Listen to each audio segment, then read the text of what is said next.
언제나 모든 투자 상품은 같은 메커니즘이다. 네, 여러분 반갑습니다. 비트캐쳐입니다. 투자가 어려운 이유는, 그리고 부자는 소수인 이유. 왜냐하면 투자를 잘하려면 본능을 역행해야 됩니다. 근데 대다수의 사람들은 어떻습니까? 눈에 보이는 이 가격에 따라서만 움직입니다. 가격이 비싸면 좋아가지고 줄을 서서 살려고 그러고, 가격이 싸면 아무도 거들떠 안 본다. 근데 투자를 잘하려면 어떻게 해야 됩니까? 싸게 사서 비싸게 팔아야 되는데, 대다수의 사람들 비트코인 막 올라갈 때 너도 나도 와 올라간다 하고 사고, 떨어질 때 와 폭락한다 하고 공포에 다 던져버린다. 이런 식으로 해서는 절대로, 특히나 변동성이 큰 크립토 시장에서 절대 살아남을 수 없습니다. 공포의 용기를 내시고 오히려 이 환희의 여기 줄에 서 있을 게 아니라 욕심을 컨트롤할 수 있는 그런 능력을 갖춘 사람들만 남들과 다른 성과를 낼 수 있다. 언제나 제가 말씀드리는 거, 시간이 지나고 나면 누가 승리하게 됐는지 아마 오래되신 저희 가족분들은 아시게 될 겁니다. 항상 아셔야 되는 거, 이 사이클과 모멘텀이라는 거는 그 가는 도중에 잔파동은 있을지언정 한번 모멘텀이 잡히면 거시적인 추세와 모멘텀은 쉽게 꺾이지 않는다. 이번 사이클 아직 절반 왔다고 생각합니다. 나머지 절반은 항상 이번 조정을 계기로 명심하셨으면 좋겠다.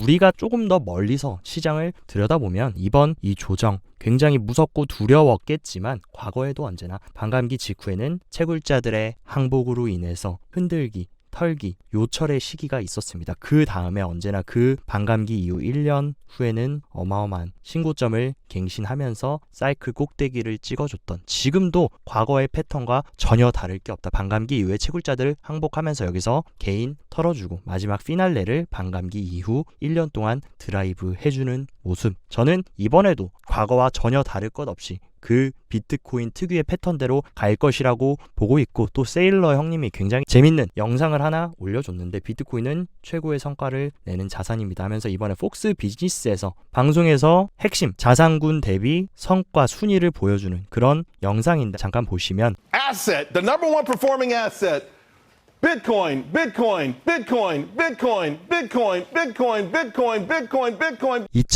2013년부터 지금까지 모든 핵심 자산군, 나스닥부터 S&P 500, 금, 채권 모든 걸 통틀었을 때 비트코인의 퍼포먼스가 가장 압도적이었다는 거. 비트코인에 대해 잘 모르시고 공부를 안 하셔서 확신이 없으시더라도 이 데이터가 증명하고 있습니다. 어느 정도의 비중은 포트폴리오에 배분할 명분은 충분하다라는 거. 세일러 형님이 또 투심이 흔들리고 있으니까 크립토 투자자들에게 굉장히 중요한 메시지를 던졌다라고 생각합니다. 그리고 또 굉장히 재밌는 사실, 언제나 같은 패턴입니다. 독일이 비트코인 던진다, 독일 정부가 투매한다라고 하니까 비트코인 가격 빠졌지만, 개미 털고 나니까 거의 13%가 그냥 V자로 반등을 해버렸다. 그리고 제가 이 부분은 여러 번 말씀드렸습니다. 단순히 독일 정부가 던진다, 마운트국스 물량 던져진다라고 해서 그냥 팔고 볼 게 아니라 몇 개가 던져지고 그게 시장에 어떤 영향을 미칠지 면밀하게 여러분들이 본질을 파악해야지 휘둘리지 않을 수 있다. 그렇게 말씀드렸는데 아니나 다를까 주기영 대표도 마운트국스 물량이 시장 전체에서 차지하는 비중은 이만큼입니다. 코딱지만큼도 안 되는 수준이기 때문에 이게 시장에 다 던져진다 그래도 대세의 흐름에 영향을 줄 정도는 아니다.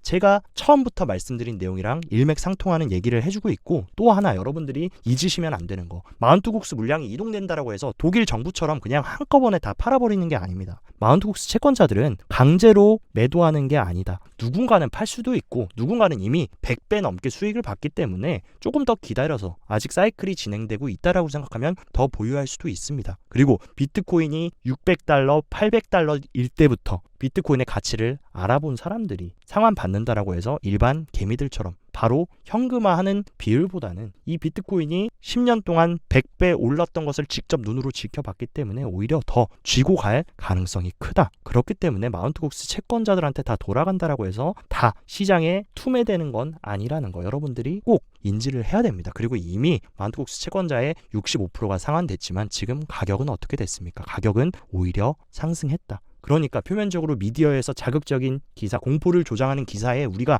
휘둘릴 게 아니라 밑에 수면 아래 숨어있는 진짜 어떻게 이 영향이 작용될지를 보시는 게 더 중요합니다. 그리고 여러분들이 아셔야 될 굉장히 재밌는 사실, 이때 비트코인이 쭉 빠졌을 때, 그리고 최저점을 찍었던 날이 7월 5일입니다. 이때 막 독일 물량 터진다, 마운트국스 상환된다라고 해서 여기서 아마 개미들 다 털렸을 건데, 재밌는 사실 7월 5일부터 비트코인 현물 ETF의 본격적인 매수 유입이 시작됐고 개미들이 던진 물량을 기관들은 맛있게 받아먹으면서 지금 8일 연속으로 엄청난 양의 바이더딥을 진행했습니다. 그리고 계속해서 기관들의 매진 물량은 오히려 상승하고 있다. 여기서 시사하는 바 뭡니까? 언제나 모든 투자 상품은 같은 메커니즘이다. 공포를 유발하고 개미들을 패닉셀 시켜준 다음에 가격이 저렴해졌을 때 싸게 매집하는 특성. 이 부분을 안다면 여러분도 앞으로도 이번 사이클에서 또 이러한 조정이 있을 거고 당연히 조정이 수반이 됩니다. 우리가 망각의 동물이다 보니까 잊어버려서 그런 거지. 15K부터 지금까지 올 동안 최근처럼 이런 조정 몇 번이나 있었습니까? 4번이나 이미 경험했습니다. 근데 이때도 지금과 똑같이 공포스러웠는데 결국에 시간이 지나고 나면 뭐였었냐? 큰 사이클로 보면 우상향이었고 잔파동이었었다라는 것을 알 수가 있습니다. 이번에도 분명히 3개월, 6개월 뒤에 돌아보면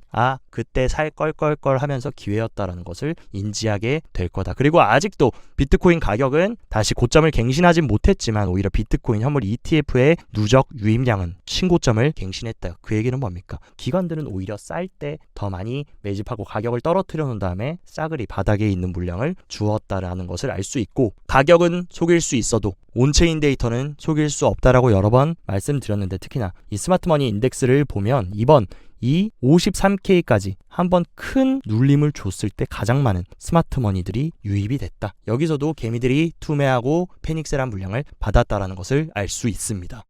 이번 상승 분위기 반전을 주도한 가장 큰 공을 세운 트럼프는 진짜 이 사람을 보면 정말 타고난 사업가, 타고난 비즈니스맨이라는 게 느껴지는 이유가 총알이 귀를 비껴나간 지 며칠 되지도 않아서 이번 블룸버그 인터뷰에서 벌써 4번째 NFT 토큰을 발행하겠다라고 하면서 국민들은 내가 또 다른 것을 하길 원한다. 본인이 지금 이슈가 돼서 비트코인 가격 올라가는 거 보니까 재빠르게 지금 NFT 발행해서 팔아먹으려는 모습. 혹자는 트럼프 말을 믿냐? 트럼프 지금 표심 얻으려고 유권자들 마음 살려고 비트코인에게 친화적으로 얘기하는 거지 막상 대통령 되면 그렇게 안 할 거다라고 얘기하시는 분들이 있는데 벌써 4번째 NFT를 발행한 사람입니다. 그만큼 불리시하고 굉장히 많은 크립토 자산을 가지고 있는 사람. 이번만큼은 트럼프가 거짓말하는 게 아니라 정말로 진짜 이 크립토 가상자산 산업을 미국의 패권 아래로 가져오려고 한다라고 생각이 됩니다. 그리고 또 오늘 굉장히 메가톤급 소식이 들렸는데 세계 최대 은행인 ICBC가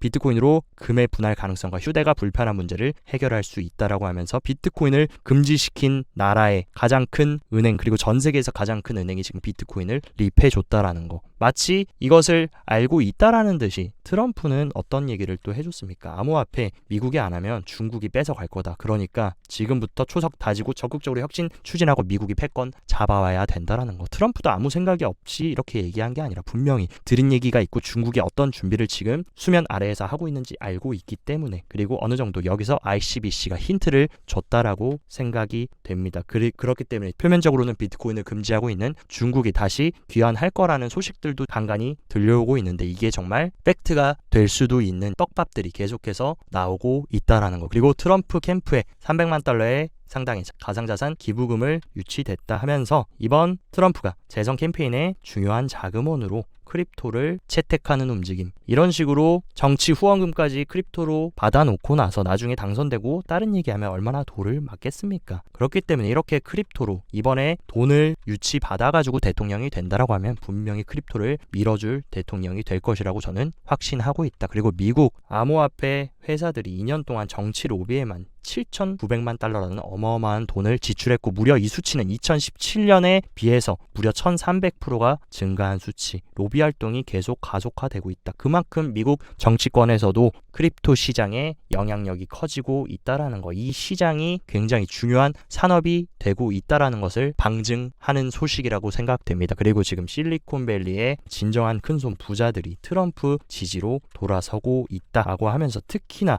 일부 한때 민주당의 큰손이었던 사람들조차 지금 민주당을 등지고 트럼프를 지금 지지하고 있다. 안 그래도 민주당 바이든은 트럼프에 비해서 완전히 지지율이 바닥을 치고 있는 상황인데 지금 이런 핵심적인 코어 지지자들까지 트럼프 편을 들어준다는 거. 그리고 이 트럼프 옆에 손을 잡고 있는 이번에 트럼프가 부통령으로 임명한 JD 반스. 이 인물이 어떤 인물인지 여러분들은 단순히 크립토의 친화적인 인물이라고 생각할 수 있는데 최근에 JD 벤스가 새로운 크립토 법안을 구상했습니다. 근데 이 내용이 얼마나 친화적인 내용이냐 하면은 여러분들 아시겠지만 이번 하원에서 승인을 받은 21세기 금융혁신 기술법 FIT 21보다 훨씬 더 친화적인 법안을 차기 부통령이 될 JD 벤스가 법안을 구상했고, 그리고 이 FIT 21은 어떤 법안입니까? 앞으로 암호화폐 감독을 SEC 게리 겐슬러가 하고 있었는데 이것을 확실하게 상품선물거래위원회에게 넘기는 것이 핵심적인 내용입니다. 이것조차도 굉장히 크립토 시장이 불리시한 법안인데 지금 벤스가 초안을 낸 법안은 이 법안보다도 훨씬 더 산업에 친화적인 접근 방식을 취한다. 이게 얼마나 불리시한 내용입니까? 그리고 트럼프도 지금 NFT 발행하겠다고 난리치고 있고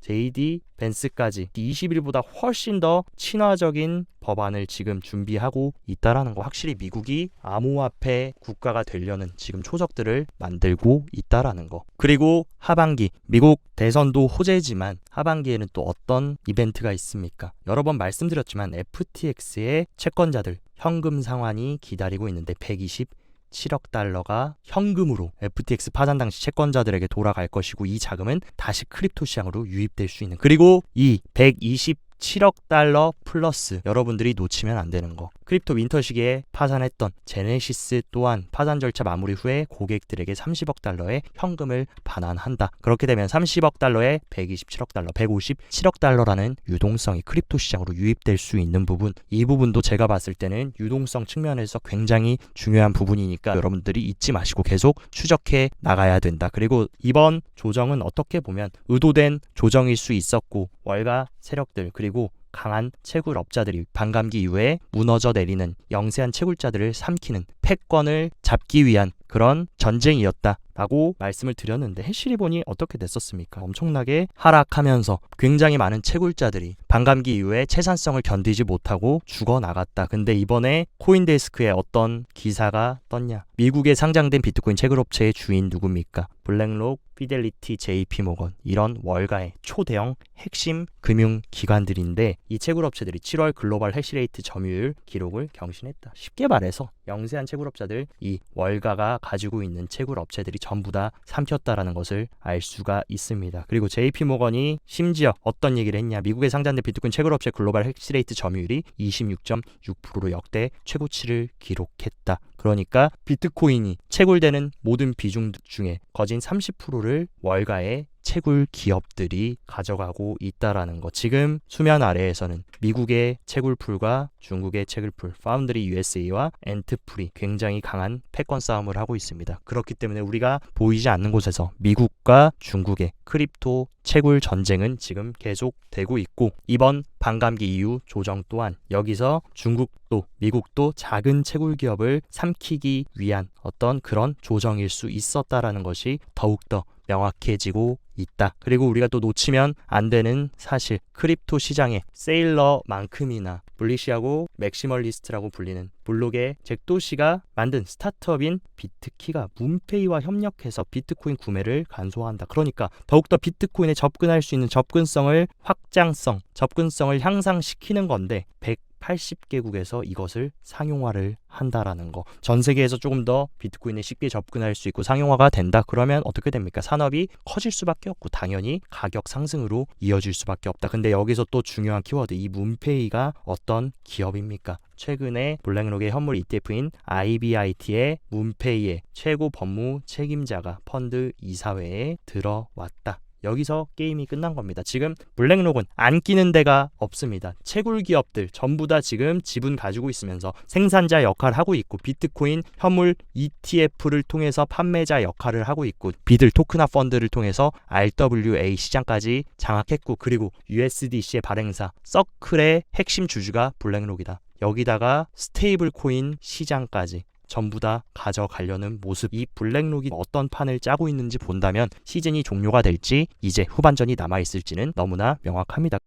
한 가지 다행인 사실은 비트코인 가격도 V자 반등으로 개미 털기를 딱 해주고 말아 올려주면서 도미넌스도 약간 하락하고 있다. 그 얘기는 어쨌든 완전 이번 조정 때 비트코인보다도 잿더미가 됐던 알트코인들이 조금씩 살아나는 그런 모습을 보여주고 있고, 이번 계기로 느끼셨을 겁니다. 알트코인은 확실하게 펀더멘탈이 있고 근본이 있고 실체가 있는 프로젝트 아니면 함부로 여러분들이 욕심내서 접근하시면 그만큼의 리스크가 있다라는 거 이번 계기로 잘 명심하시고 좋은 프로젝트들로 비트 이더 비중 가져가시고 포트폴리오를 조화롭게 잘 밸런스를 맞춰서 구성해야 된다라는 거 한 번 더 말씀드리고 싶습니다. 그리고 지금 이더리움 현물 ETF 출시 전에 이더리움의 스테이킹된 물량 비중만 39%, 그러니까 거진 이더리움 전체 공급량의 40%가 지금 묶여 있다라는 것입니다. 근데 이 얘기는 뒤집어서 얘기하면 뭡니까? 조정을 받더라도 40%가 묶여 있기 때문에 하방 경직성이 강해질 수 있다. 근데 반대로 ETF가 출시되면 기관 자금이 정식 제도권 관할하에 유입될 수 있는 새로운 창구가 생기는 거기 때문에 조금 더 상방 압력을 가중시킬 수 있다라는 뜻으로 우리가 해석을 할 수 있다. 그리고 지금